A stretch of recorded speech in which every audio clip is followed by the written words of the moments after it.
அஸ்ஸலாமு அலைக்கும் ஃப்ரெண்ட்ஸ். என்னங்க பார்க்குறீங்களா? வெள்ளைப்பூடி இஞ்சி ரொம்ப நாள் சென்று போய் வாங்கிட்டு வந்ததுங்க. இஞ்சி 1 கிலோங்க.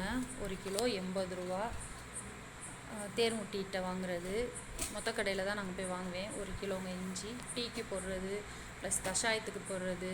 அப்புறம் இஞ்சி பூண்டு பேஸ்ட்டு வீட்டுக்கே அரைச்சி வைப்பேன். அது பூண்டு வந்து 280 ரூபாங்க. இங்கே பாருங்கள் எப்படி இருக்குவாங்க, பெரிய பெரிய பூண்டு. வந்து 1/2 கிலோ தாங்க வாங்கினேன். ஏற்கனவே பூண்டு கிடக்குது ஒரு 2-3. இங்கே பாருங்கள், இதெல்லாம் பழைய பூண்டு, இதெல்லாம் குட்டி பூண்டு, பூரா பழைய பூண்டு, இதெல்லாம் பழைய பூண்டு. இந்த பெரிய பூண்டு மட்டும் சரி ஈஸியாக இருக்கும் உரிக்கிறதுக்கு அப்படின்றதுக்கு. இது வந்து கொடைக்கானல் பூண்டாங்க, ஒன்று கேட்டு வாங்கிட்டு வந்தேன். பல்லாரி வெங்காயம் வந்து கிலோ 20 ரூபா. 3 கிலோ வாங்கிட்டு வந்து போட்டிருக்கேன். சின்ன வெங்காயம் வந்து 30, 40, 50 இருந்துச்சு. நான் 40 வாங்கினேன். இங்கே பாருங்கள், 40 வாங்கியிருக்கேன். 2 கிலோ. இங்கே பாருங்கள். ஓகே ஃப்ரெண்ட்ஸ், இன்ஷா அல்லாஹ் நெக்ஸ்ட் வீடியோவில் பார்க்குறேன். அஸ்ஸலாமு அலைக்கும்.